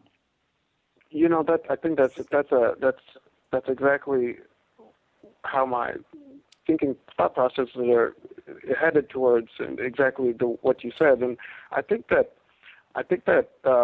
sort of leads me into my next question. And my next question is, I see so many celebrities who have just close cropped it or shaved it off, and I mean they're doing absolutely amazing. I mean, sure. Whether it's Vin Diesel or Jason Statham or even from Seinfeld. I know he's wearing a piece right now, but many years he didn't have anything. So my second question is that from your experience, and you've talked to so many people for so many years, what do you see as the number one, other than bone structure and facial structure, what do you see as the number one psychological trait that allows men to just take that step, to just clip it off? Well, it's interesting that you mentioned bone structure, facial structure. A lot of it has to do as far as looking good without hair, or really short hair, or short crop balding, a short crop balding look. A lot of it has to do with brows as well. If you have really good, heavy, well-defined eyebrows, that really helps to frame the face where, you're not going to have as much of a detraction when you have no hairline. If you have a really, like Andrew Zarian, his eyebrows, if he chose to grow his eyebrows and comb them back, he'd have a full head of hair. He has that type of eyebrow. But, that from a physical point of view, it really comes down to strong jaw, eyebrows, and bone structure, like you said. But from a psychological point of view, even there are guys who just really look a lot worse without their hair, who are still equipped to say, you know what, F it. I'm just going to shave my head. Like, I would say a guy like, we're talking about celebrities, what is his name, Anthony Edwards? Is that the guy? Mm-hmm. He was on ER for a while. Right. Do you know what I'm talking about? That's a guy who was probably considered handsome as a young actor, who became less handsome when he lost his hair, and in my view, and I think in his view too, because he's talked about it. And he didn't really have the facial structure or the brows or whatever to pull it off and still look as good as he did before, but he chose not to do anything about it. And you know what? He was accepted in his career, in society, got married, and probably lives a very happy life. So I don't know what that psychological component is, because I don't have it, dude. I'm the guy that's not equipped to deal with that. And that's why I do what I do. I'm the guy that tries to guide people who just aren't equipped to say, screw it, I'm just going to shave this, the shit off and just move on. I wish I was like that. And I wish I can tell you what that component is, because if I had it and if I knew what it was, I would try to somehow, figure it out for myself and not worry about the paint job as much. So I wish I could give you a more definitive answer with that when it comes to that, but that's just an honest response. Oh no, and I appreciate it. I definitely appreciate it. And I'll leave you by saying, your honesty is so well appreciated in this community. I know there are always going to be people who are skeptics, always going to be people who are haters, but I just want to say so everyone on air hears it. I really appreciate your honesty. You know what? I did a quick calculation. If you accepted everyone who applied for the transplant thing, you could be making $8 to $10 million a year. Absolutely. And you chose not to. So that should let people know that you're making a good living, but it's from honest work. And I just want to bring that up on the air so that people hear that, and that anyone can do a quick calculation and see that you could be a millionaire. Well, you probably are a millionaire, but you could be a millionaire 10 times over if you chose to be. But you're choosing to take the path, and in fact you even tell people, don't do it, don't do it, don't do it, and that should let people know even more that you want to take the path which is truthful. So I just wanted to point that out before I leave the air. Let people know that it's well appreciated. Well, listen, man, I really appreciate you taking the time to say that, and it means a lot to me that there are people out there that understand that. And yes, there are always going to be detractors. There's always going to be haters. Frankly, a lot of the people and a lot of the public detractors are just guys in the industry, physicians, for instance. It is what it is, and I've been dealing with it since the beginning of my career. But you know what I say? F them. Screw them. I do what I do. There are guys like you that get it, and there are, a few guys that might not. But the bottom line is, if we're able to help just one person every broadcast, I've done my job. Absolutely, absolutely. So I wish you the best of luck, man. Thank you so much for taking my call, Spencer. And I hope you have a very Merry Christmas, a great New Year. And before I quit the call, just got to say, Joe from Staten Island, I hope you keep calling for the next 15, 20 years, because without you, this show just isn't the same. I agree with that sentiment, man. Listen, happy holidays, Merry Christmas, and good luck. And, call us back, man. You're a great caller. Hey, what's up? But I really appreciate what that gentleman said. I'm flattered. But if I'm pulling the show 15 years from now, I would have been committed suicide 10 years prior too. I'll be honest with you. Truth of the matter is, I feel the same way. If I'm doing this show in 15, if I'm doing this show in 15 years, I appreciate what he said. If I'm doing the show in 15 years, I want George to shoot me with one of his guns. We have a contract, Spence. We do. But how long? It's not 15 years. It's a 20-year deal. It's not, but not for this show. No, for the network, it's a 20-year deal. Yeah. How I have a full head of hair, and I'm still miserable. That would be the top of the show. Yeah. I'm going to be doing the show with Walker, man. That's a scary thing. I love you for being told I'm flattered, but what he said really freaked me out, man. Why does it freak you out? Next 15, 20 years, I'll be ashed by then. Dude, come on. You're a celebrity. If I'm calling you 15 years discussing what shit, transplants, and Rogaine, I'll shoot myself, man. Listen, that's not going to be the case. He was just he was just making a point that he likes you. I appreciate that, Cat, man. God bless you, my friend, wherever you are, man. And I feel for you. Believe me, my brother. All right, listen, guys, we're going to take a break. Phone number is a number that I don't see on that you have to give out for me, Andrew, because I can't see it. 718-717-2200. That's 718-717-2200. Now, did we have someone on hold that I need to take, or do you just want to go to a break? No, let's go to break. Okay, guys, we will be right back after these messages. Stay with us. Hi, this is Amy in Orange County, and I'm calling to find out exactly what Dave the intern looks like. So I want to let you guys know that I listen to the Bald Truth every single week, and I don't have a shred of hair problems. I just dig the show. Hey, guys, welcome back. Andrew, you trying to say something? No, nothing at all. Oh. Phone number 718-712-2200, 718-712-2200. 717. Sorry, Spence. 717. 717. Oh, you know why? It's my eyes. Give out the phone number, dude. 718-717-2200. I thought I made a mistake, but you're reading it wrong. So I'm glad it's not me. Yeah, I have the computer too far away from me, and I can't see. I'm getting old, whatever it is. Listen, let's take a phone call. Let's see who's on the line. Hey, caller, you're on the air. Hey, Spencer? Yes. Hey, this is Mark.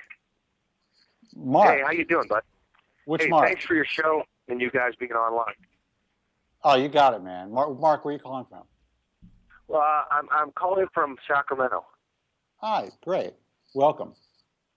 All right, thank you. Hey, listen, will you give me your analysis on, I need some repair work done.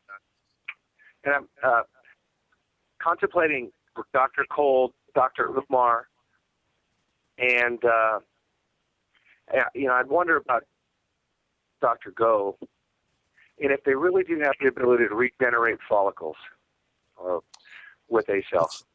Okay, well, that's a great question. First of all, tell me your situation. How long ago did you have the work done? How many procedures did you have performed? And what type of repair do you need? I probably had, I've been at this probably 15 years, 20 years. I probably haven't had a procedure in 10 years. And had scalp reduction, and I've got a lot of hair, but I need to rearrange some. Okay. And I've got some scarring, some significant scarring, and I don't want to give up my precious follicles, the ones that I have left. I don't want to give those things up when right around the corner I'm seeing Dr. Cole suggest he's up to 60% regeneration. Dr. Gove says 90%. And I hate to go ahead and give up follicles and rearrange things, maybe go into my beard where I could get scarred even more, make a bad thing even worse by virtue of now screwing up my face. So you've done a lot of analysis, and I know this is like the thing we all want is for follicle regeneration. Where is that right now? Can we go with Dr. Cooley and say, yeah, he's got it going on plucking? Can we get that? Because that, for a lot of repair patients, is where it's at. They're praying for the time that the golden follicle comes that we can go ahead and regenerate hair again. Okay, well, I certainly agree with that, and I'm glad that I kind of understand where you stand right now as far as repair. You probably have, if you haven't had surgery in 10 years, you probably have some pluggy work that you might be hiding a little bit. You say you still have a lot of hair, which is great. Now, let me ask you this. You mentioned that you wanted to have some of the hair that you have rearranged. So basically you're suggesting that you want to have some of the older grafts removed and then maybe cut back into follicular units and then placed into the hairline in a more aesthetically pleasing way. Is that one aspect of the repair that you want?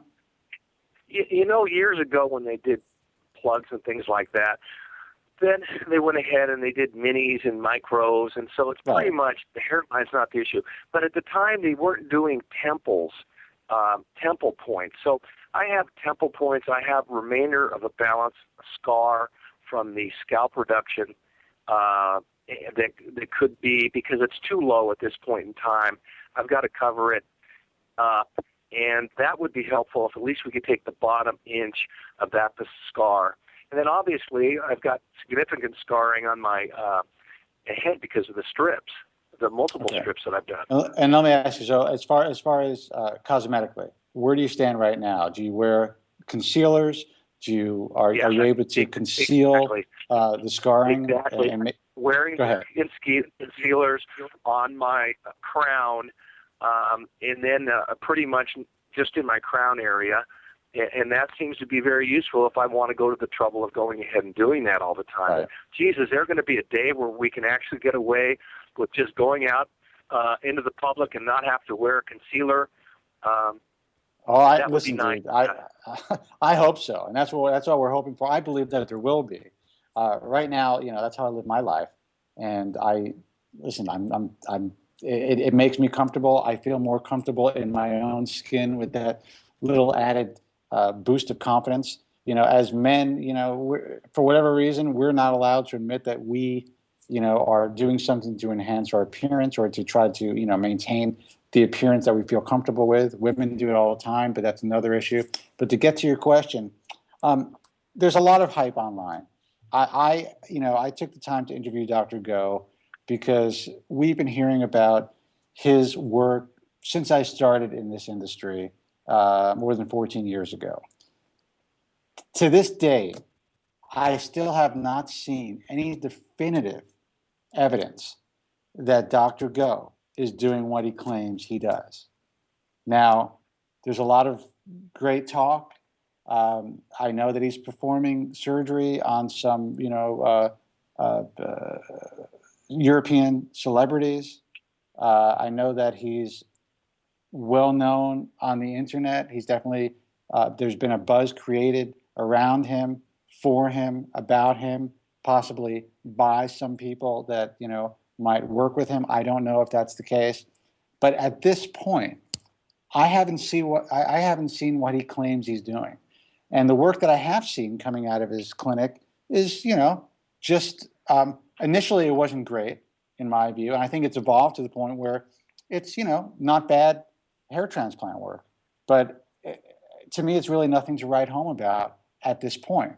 Not saying he's a bad guy, not saying that he's trying to deliberately misinform people. He may be seeing things that, for whatever reason, he has been unable to prove in what I would consider to be a conventional fashion by, basically offering up the studies and basically offering up enough evidence, photographic evidence and testimonial evidence from patients. I just haven't seen it. So as far as Dr. Go is concerned, if it were me, if it were my family member, if it were a friend of mine, I would say, don't waste your time. As far as Dr. Umar is concerned, go ahead. Say that again. Go ahead. A couple points on that. One, Dr. Go is doing burn victims, and I just can't imagine that he would go ahead and knowingly be doing burn victims of significant harm that they've had, and doing that and not believing in his procedure. I just can't imagine that being the case. You have to understand that what he's doing is he is putting hair where there was once no hair, but he's not necessarily regenerating hair. So, right. While he's performing the surgery on these burn victims, he is creating an aesthetic improvement. But we don't know exactly how much hair is being regenerated from the donor hair that's being removed. And we don't know if, in fact, it's not just the fact that these hairs are being transected, and once you transect the hair, that you're able to implant the partial transected hair. That hair will grow to some degree, maybe not as robust as it would have grown if it was the entire follicle being implanted. And then some of the hair that's left behind grows as well. We don't know exactly what's happening, but I just have not seen the evidence to say, you know what? This is the way to go. You guys have to. Believe me, I would tell every one of my members in the IHRS to go to the Netherlands and learn this technique.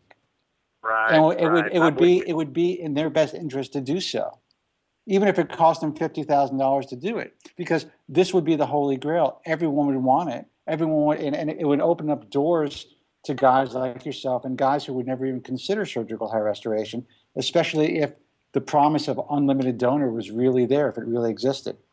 So, listen, I want to believe, but at this point, I haven't been able to see it. As far as I'm with you on that. Go ahead. Say that again. And also, there's no barrier to entry. I can imagine that all these wonderful surgeons, if they found regeneration, it was possible by doing it longitudinally to be able to transect, and they were successful in regenerating hair, all these American surgeons would be jumping on it because they'd be so busy. Absolutely. They couldn't help it. Absolutely. There's no conspiracy. There's no, us against Go. There's no, and that's the kind of stuff that you read online. If this is something that, was really happening, then we would know more about it. Now, again, I could be wrong. I would love for Dr. Go to be able to present enough evidence for me to say, you know what, we give this a thumbs up. I want the IHRS to, everyone in the IHRS to perform this technique. And I would scream it from the rafters. But at this point, I can't do it. As far as Dr. Umar is concerned, I have seen a lot of the same videos and a lot of the same, testimonials that all of you other guys have seen online. I have also heard from at least, a couple of patients, from one patient in particular who was exceptionally disappointed, who claimed to have spent over $100,000 on a body hair transplant, who, if you were to take a look at him today, you would probably not consider Dr. Umar. Now, with that said, every doctor out there has the unhappy patient. There's always somebody out there that, something went awry, something went wrong. So this is not to disparage Dr. Umar in any way. I could not at this point recommend Dr. Umar through the International Alliance of Hair Restoration Surgeons. This is not something that I would do. I would not accept an application from Dr. Umar, and I could not recommend him just based on some of the things that I've heard and, at least one patient that I've actually seen. But again, that's just my opinion. And I've also heard some good things about him, but what I've heard, that the positive things that I've heard are all the positive things that are out there online. As far as the behind the scenes stuff, I'm privy to, different information than what's presented online. And I will tell you that this one patient, it was heartbreaking. And to see what he went through just to try to somehow rectify a situation and even try to get a refund from Dr. Umar, it was sad to see and it was sad to hear. And he finally was able to reconcile it within himself and just move on with his life, which is great. But I wouldn't recommend him at this point. But again, I want to preface this. I want to say this, and I want this to be out there. And Dr. Umar could be doing some amazing stuff, and according to some patients, he is. But on a personal note, I wouldn't go to him. I got you. Just a little bit more information for you. I did go to Joe Tronick and sent pictures up to him, and he said after the number of procedures that you've had and scalp reductions, he doesn't think I have any laxicity to my head, so therefore strip is not another option, an option for me any longer. Well, you do have some really well, healed FUE guys. You mentioned Dr. Cole. As far as Dr. Cole's regeneration stuff, he's spoken to me about it to some degree. I've seen what he's put online. I haven't seen it personally, but what I have seen is his incredible FUE. He calls it FIT repair work. Amazing. When this guy hits a home run, it's a home run. So he definitely can do it. He can definitely do great work. I don't know if he's getting 60% regeneration. There's no reason for me to disbelieve what Dr. Cole is saying, but I just haven't seen it. He hasn't shown me the money, so to speak. So, if he decides to do it or present it on the program, whatever it is, and I can see that evidence, then yeah, I definitely say that that's a possibility. But as far as his straight, surgical abilities, I would say that he's definitely one of the best at FUE, and it's more than just talk. I mean, he really is able to walk the walk, he's helped a lot of people. As far as Dr. Cooley is concerned, and his plucking, I have seen some decent results, but they don't seem to be incredibly consistent, and he's still working on it. So I wouldn't hedge my bets on that as far as your repair procedure. What I would probably do is find someone that you think is going to be able to do the best FUE repair on you. And what I mean by that is someone who's going to be able to core out some of the older grafts and redistribute them amongst your hairline, someone who might be able to use some of your body hair if you think that's a viable option, and if you have enough where you might just want to use some body hair for underground. Now remember, body hair is very iffy. I'm not a big fan of body hair transplantation, but there has been some success with it. And if you're desperate enough, and if you're willing to understand the possible scope, the entire scope and possible pitfalls of the procedure, and take a risk, then you might want to consider that. There's a doctor by the name of, and he has not applied to the IHRS, and I don't know why I can't remember his name. I think it's Basanga. I think the name of the clinic is BHR. You may be familiar with them. Yes. They have done some very, I'd say, remarkable repair work I know there's a guy that posts on Bald Truth Talk. What is his name? Top Cat. Top Cat. Top Cat. Yeah, Top Cat. I don't know if Top Cat's a huge fan of mine, but I will tell you that I'm definitely a huge fan of what he offers the forum, and I think that showing his repair and being as open as he is about his experiences is helping a lot of people. And I definitely think that Dr. Basanga, from what I've seen, has done a great job, and he's not even one of our members, so he's somebody that I would say that you might want to consider as well. Right. Well, thanks for all your help, Bud, and I watch your show, and you do a great job. And happy holidays to you. All right, man. Thanks a lot. Take care. All right. Bye-bye. Bye-bye. Any other calls, guys? Andrew.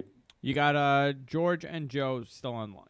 Yeah. So, I mean, you know, guys, I gave this guy some, you know, the best advice I could as far as repair. I mean, I have to kind of go easy on you know, Dr. Go and Dr. Umar, because, you know, there is some good work coming out of their clinics for sure. I've seen some good work coming out of Dr. Go's clinic. I'm just not convinced that he is doing what he's claiming to do. I mean, what do you think about that, Joe? No, you know, I agree with you, because it would be very advantageous for hair transplant surgeons in the United States if this protocol really did work. You would insist the IAHRS surgeons be trained in this procedure, because they'd make a fortune. They'd be knocking down the doors. They would be knocking down the doors, and also it would create a much better environment for anyone considering having a hair transplant. It would just open up the doors for people who might never have been a candidate, and that's what would be exciting about this type of technology. I mean, can you imagine doing 20,000 grafts on a patient? And all at 6, he'd have, you know, a great head of hair with 20,000 grafts, you know? Absolutely. And as far as what Dr. Umar is doing, listen, I've seen the videos. I've seen some great stuff that, you know, it appears that he's done some really miraculous work. But I've also, you know, spoken to, again, you know, one patient in particular, and you can't go by one patient, but this guy's particular story was heartbreaking. And I've heard from other people in the industry that there are other patients circulating out there. And again, this is hearsay at this point. And I'm not stating this as a fact, that have also had some issues. But with that said, you know, there are doctors in the IHRS who have unhappy patients. That's just the way that it is. But I have to only recommend people that I would recommend personally, you know, to a family member, to a friend. And at this point, I can't recommend Dr. Umar. Maybe, you know, if he provides us with more information, if I'm able to speak to some more of his patients, whatever it is, maybe we would, consider a recommendation. At this point, I can't. And again, not a popular thing to say. No doctor wants to hear me say that. And if Dr. Umar is listening to this broadcast or is going to listen to a replay, I guess it's tough not to take it personally, but please don't take it personally. It's just that I haven't seen enough evidence to show me that body hair, hair transplants are as consistent as your particular clinic makes them out to be. Maybe in his hands they are, but I just haven't seen it firsthand. So I hope I'm wrong. But don't you agree if body hair transplants really were effective, that would be a mini holy grail, to say the least? Well, it is. And I do think that they are effective in some hands. And I do think, you know, if you look at a guy like this guy, Top Cat, you know, he had some really superb work done, leaving minimal or no scarring that I can see, at least from his images, by Dr. Basanga, which I think is fantastic. And I think that was actually a pro bono procedure. So I got to give Dr. Basanga, I may be pronouncing the name wrong, and I don't know why I am, and I'm not with it today. I have to give him his props for doing that for Top Cat. But I'm still not convinced that body hair transplants could be performed consistently well. And I've just seen too many disasters from doctors across the board, guys who have tried it, who are guys that, you know, I would recommend, they haven't had great results. I just think it's inconsistent. I really think it's a last resort. And if this particular caller still has enough hair on his head to be redistributed and to improve his appearance, I think he ought to go that route first before he even considers body hair. And as far as beard hair, man, on a personal note, man, I would never consider it. I like to go swimming and sit out in the sun, and the possibility of having 1,000 little white dots that never tan on my face or on my chest is something that I'm not willing to consider. Now, again, in some hands that might not be the case, but I've seen too many bad body hair scars to convincingly tell people, you know what? This is a viable option for most people. I don't think that it is at this point. Well, I'll be honest with you. I saw a certain IAHRS doctor, I won't mention your names. He told me he would do chest tears on me. He was perfectly honest. He said it may work, it may not work. I can't answer it. That's what he told me. That's the way that it is, man. That's the way that it is. Yeah, that's me, what are you going to do? Now, what are you doing for the holidays, Joe? I know the holidays, it's a big time for you and the family. Well, I'm exceptionally depressed this year, so I may be just totally bedridden. Now, what's different about this year than every other year when you told me you've been exceptionally depressed around the holidays?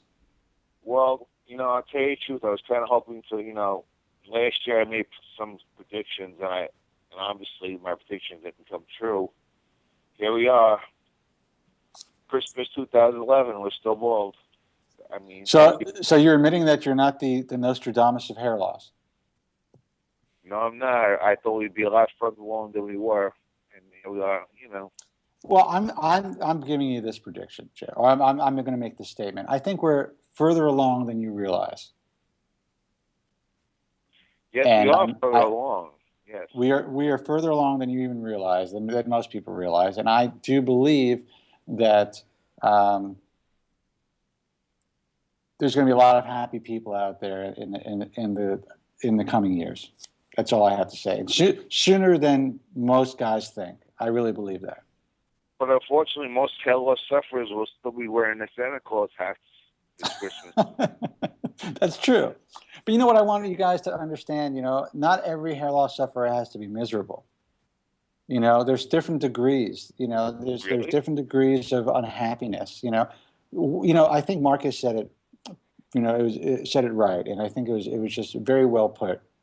He said that as hair loss sufferers, you may be able to live life. There is life after hair loss, but it's what did he say? It's almost like a half a life. It's a different quality. It's not the same quality of life, and I get that. But I've chosen to, and again, I'm in a different position than you, Joe. So I certainly understand where you're coming from. But I've chosen to just try to live one day at a time and live with the crazy comb over and the 30-minute blow dry and the makeup and whatever I have to do to make myself comfortable in my own skin. I want to enjoy the holidays.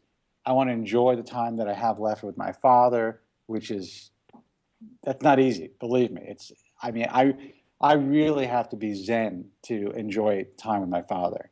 But look, he's still my dad and I love him.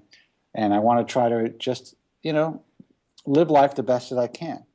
And I really encourage all you guys out there that are kind of just waiting on life, not going out, thinking that your life is going to be so much better if you get your hair back. Try to do whatever you can to figure it out, whether it's wearing a hairpiece, whether it's going for a hair transplant, whether it's wearing makeup, whatever you have to do to get yourself out there and to get the confidence to live your life, figure out a way to do it. Because before you know it, man, you're going to be, wearing diapers, calling some Jamaican woman mommy. That's just the way that it is. So you might as well try to enjoy your life now. But I'm looking at you now, man. I'm kind of freaking out, and I'm saying to myself, how long can you go on dealing with this? Your father, it must be taking a toll on you. I mean, you're going back and forth, traveling across the country. How long can you keep it up? It's frightening to me, man. It does take a toll, but I will tell you that, again, I'm trying to just become zen with it. And it's just kind of like, this is it. This is the situation that I've been dealt. These are the cards I've been dealt. It's my responsibility. I'm the only son left. My father has nobody else. He has a wonderful girlfriend who actually just had an operation herself, who just got home, and she's been his primary caregiver.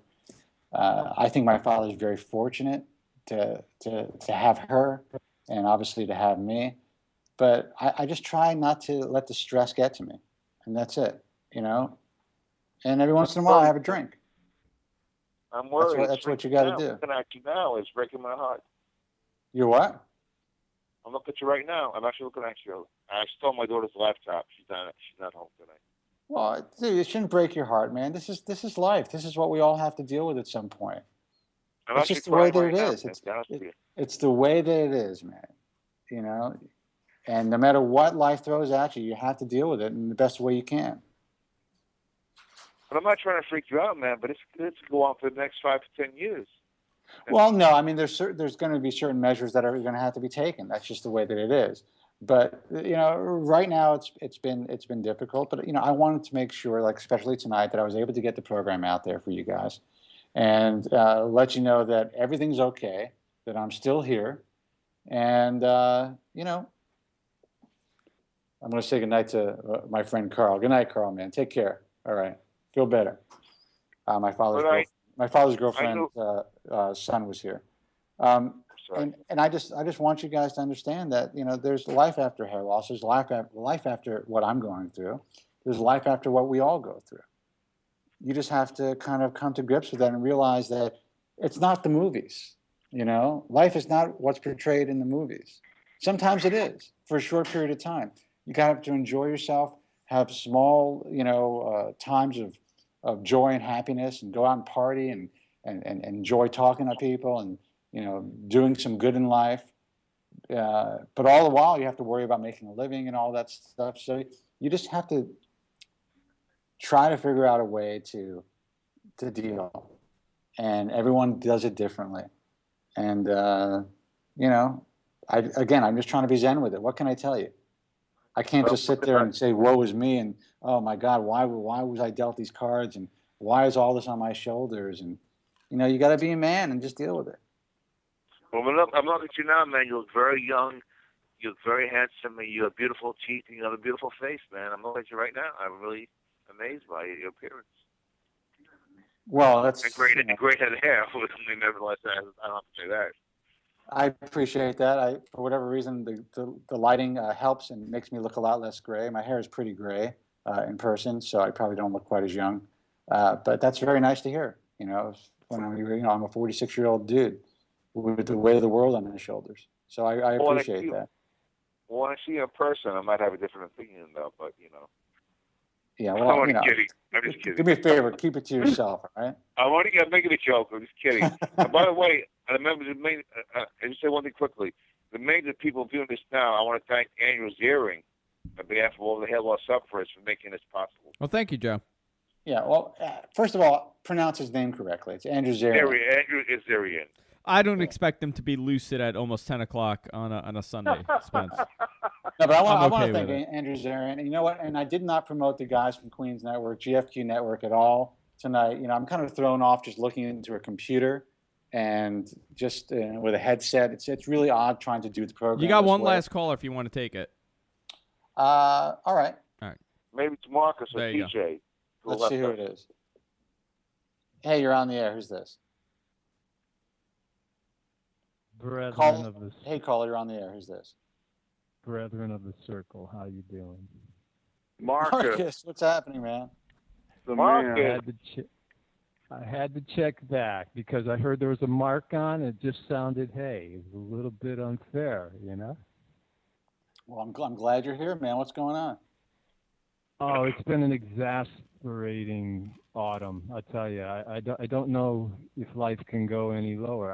I have a very dear and close relative who is terribly ill and perhaps terminally so, and I've been jumping down and back to Florida, changing diapers, putting ointment on bed sores. It's grim. It's grim. I'm really sorry to hear that, man.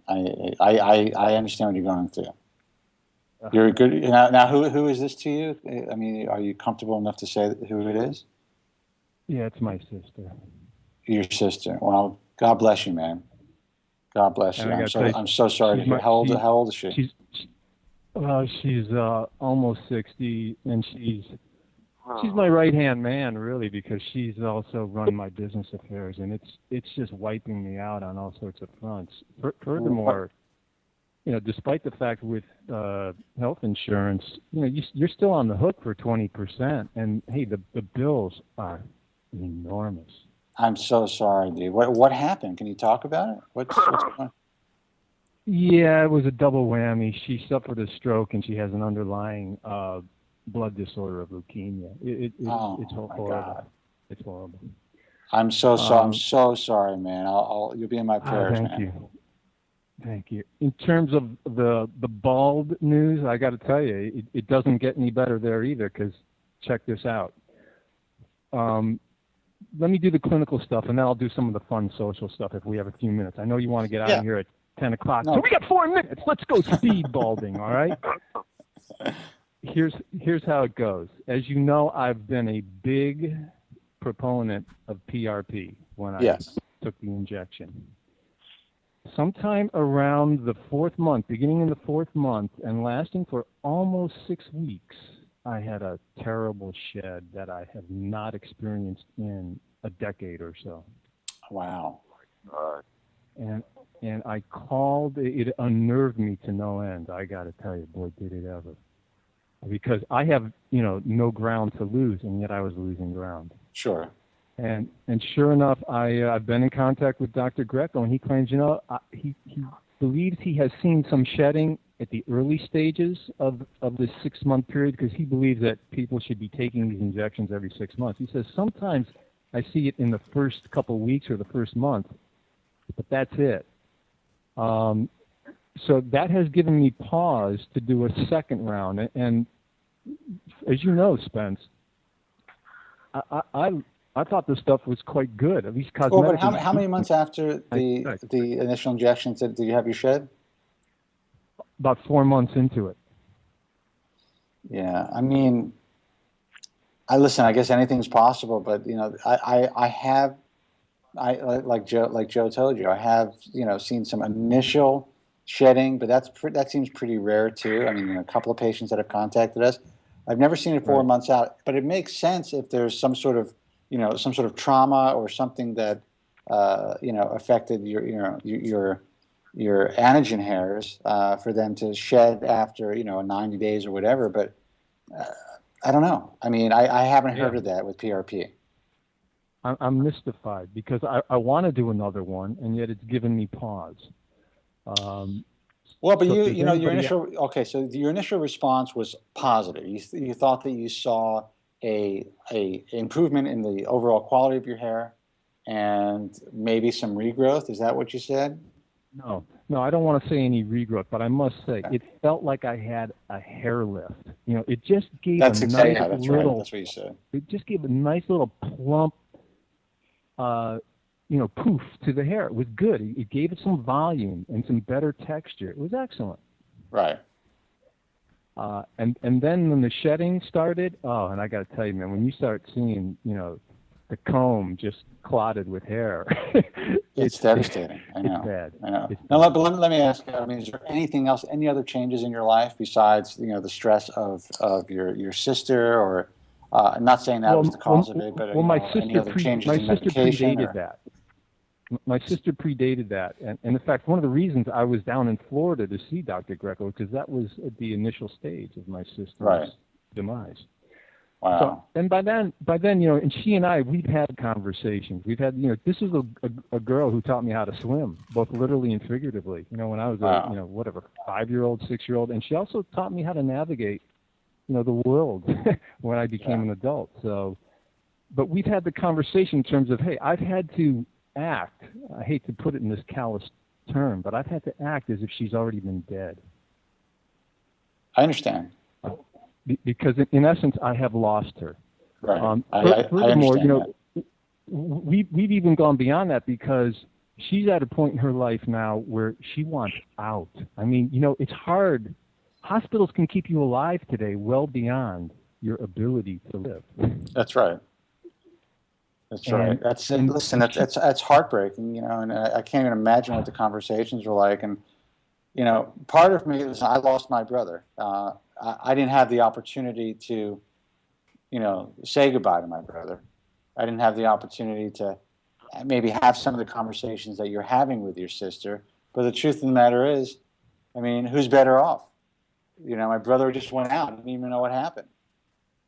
Oh, listen, Spence, she's made comments like, hey, Marcus, I wish they had left me on the floor instead of medevacing me out to a hospital. Or she wakes up and says things such as, I can't believe I'm not dead yet. Yeah. Yeah. And she and I have had conversations about, hey, how can we end this? But, there's some real legal qualms to doing anything like that in the United States of America. Of course. And that really is, and I have said this jokingly, but I really mean this. And I actually said this to Andrew Zarian today when I was on the phone, that if I make it to 65, I'm basically going to be building myself like a Kevorkian machine and have it all stocked and ready in my garage. So when the time is right, I want to be able to, even if I can only move my toe, I want to be able to take myself out. Listen, I would tell you to build that Kevorkian unit as well as put a little tag on your toe that says DNR. Yes, absolutely. You almost have to. Now, in terms of your question about was there anything concomitant to this that may have attributed for this shedding? Not really, but I'll tell you another anecdote. I was well into the shed when I think I may or may not have told you, I met this woman during the hurricane here in September. Yes, you told me about that. She was great. And she like pawned me off to one of her friends, and her friend turns out to be this female, I don't want to call her like a bodybuilder, but she hits the gym and she hits it hard. Yeah, she's like a fitness type of competitor, kind of probably like what Yvette does, where they're muscular but they don't have that masculinity about them. Oh, but she's a little bit masculine to the point where she was throwing me down. I mean, really? There were sessions where, you know what, she was kicking my ass almost. That's all right. That's hot. It was kind of hot, and here's how hot it got. She got me into the gym, and I was really kind of getting into it because, honestly, my testosterone was going flipping nuts. Yeah. And I turned into like another six-shooter. I was doing stuff I hadn't done since I was 19 in terms of the frequency. And I was like, this is crazy, but I gotta be honest with you. That aggravated the shed, and I had to come off it. Interesting. And it sucks because here you are, you're feeling all this power, all this urge to go and do it, right? And this psychic trip that's going on with hair is basically telling me that I can't really buff the way I want to. Now it's okay. So you weren't taking any supplements or anything? No. This is completely clean. So you're just training clean. Oh, this girl, man, she's got routines. I mean, you're talking about hitting the gym 3-4 times a week, and then after we did this one session together, afterwards, man, we were just ready to rip our skin apart, Yeah. Well, listen, I mean, there is some theory that, a lot of sex and, and training a lot can obviously, it increases your testosterone levels to some degree. I'm not convinced that actually. I mean, it may be coincidental for you that you went through that shed. I'm not convinced that training even to that level is going to make you lose your hair. But there are people that believe that that's the case. And in your case, I mean, it seemed to have happened around the same time, right? So who knows? It happened. It started later because I definitely hit the gym later.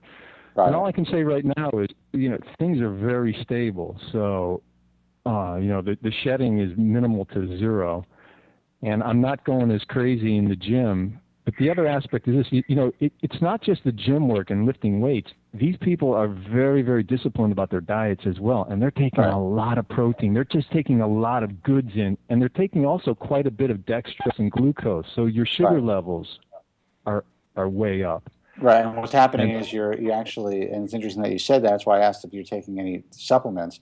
You're actually spiking your insulin levels. Yes. And by spiking your insulin levels and doing that, consistently, that's why if you read the first, The Bald Truth, I had that chapter about the glycemic index and about Barry Sears' zone and about trying to maintain an even keeled sugar level. And it's not easy to do. But sometimes when you're supplementing your diet like that and you're putting your body through these spikes and your insulin is going up and down like crazy, it could throw you into a shed. So I would guess that it was probably more your diet than your training. How would you counteract the increased sugar level, Spencer? I would basically just try to maintain a really balanced, low glycemic index diet. If you're going to be eating carbs, you have to have carbs for your brain and for your workout. And I wouldn't be as concerned about adding as much protein. I personally think, and Yvette is a bodybuilder, and she's been involved with bodybuilding, and I have, worked out for a long time. And I, personally think that this 1 gram or 1.5 grams of protein per pound of lean body mass is bullshit. I think it's unnecessary. I think it's too much protein for your body. And I think it can cause all kinds of problems. I think you need a hell of a lot less protein than these bodybuilders take in to build the same amount of muscle. So I would just, not go crazy with your diet, man. And I bet you could still work out as much as you want. She was having, and I guess she still is having, actually. She's having like 5 to 6 small meals a day. She's like constantly eating, this creature. Yeah. Well, that's okay. That's okay because that can also help to maintain a really balanced insulin level. But it depends on what you're eating. It depends on what other supplements you're putting into your body, man. I just think that it's important to get into the gym, and they're always trying to incorporate science into the art of bodybuilding, which it is science. There is a lot of science to it, but I do think a lot of these bodybuilders, unfortunately, are going in a path that absolutely affects their hair loss. And I don't necessarily think it's the actual act of training. I think it has a lot more to do with diet than training itself.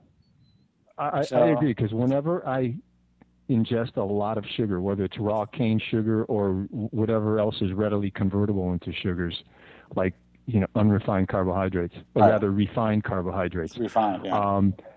I will notice, man, that the hair sheds. It's just a fact of life with me. It may not be the case with everyone, but certainly in my metabolism, that's the consequence. I think it's more common than you think, and that's why back in 1998, I asked Barry Sears to write me 2 or 3 pages about his diet and how he believed it would affect hair loss, and I'm still a firm believer in that. I absolutely notice that if I am, when I was going through more of my sheds, when I was really eating just like a lot of shit, a lot of bagels and these white starchy carbohydrates, potatoes and pizza and stuff like that. Right. I had more hair problems. For sure. I'm on with you on that diet plan. I mean, you should publish the hair diet because now all these diet books sell.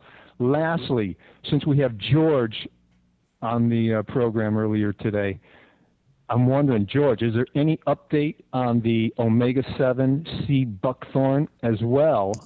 I was in a health food store the other day, and what did I see? I saw somebody selling extracellular matrix collagen 1 and 3 for hair. Amazing. And the source is the same. It is porcine, right? Pig bladder, I guess. Wow, man! I mean, they jumped on that fast. So, but is it effective? I mean, is this just a bunch of expensive powder, or is this really doing something? I have no idea, and to tell you the truth, I would if I were a betting man, and I am sometimes, I would probably say that it's not going to do anything for you. Right. I would say it's gimmicky. It sounds great, and it's very typical of the hair loss industry. But again, I don't know for sure, but that would be my guess. But listen, guys, we gotta wrap it up. It's 10 minutes after the hour. Andrew Zarian has been kind enough to produce this broadcast and to distribute it through the GFQ network. You can check out guysfromqueens.com. Always, you can check out GFQ Live twitch.tv for all of the GFQ's live broadcasts. This program can be heard and seen on iTunes. It can be, obviously, you guys are listening to it live on iTunes Radio, on Stitcher Radio, Stickam, Ustream, Justin TV. Where else, Andrew? Livio, TuneIn Radio. Actually, TuneIn Radio, it's pretty cool. You could download the app set on any of the phones, iOS or Android. It's tuninradio.com.